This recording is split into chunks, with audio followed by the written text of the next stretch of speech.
Chappie here from 7K Distillery to show you another lovely cocktail. This time we've got a riff on the south side. So instead of just your casual normal London dry, we've got our 7K Distillery Dry Chilli. In this we're adding 60 mils of our lovely 7K Dry Chilli. A nice little portion there.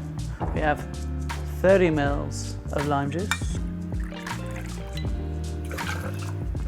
And we have a Kaffir lime syrup. Very Thai ingredients, just 20 mils.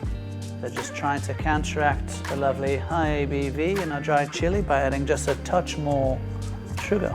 We're gonna add a little bit of ice and give this lovely cocktail a shake. And give it a shake. Stay smiling, guys, stay smiling. Even bang it one more time, why not? So now we'll grab our lovely coupe glass, our finey strainer and double strainer, strain this lovely cocktail.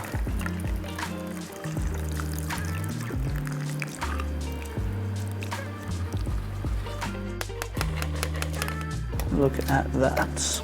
Perfect. Almost. This is a Kaffir lime leaf. Express some of those oils, give him a little rub, and there we go. Our southeast side with 7K Dry Chilli Gin. Warms you up for any occasion.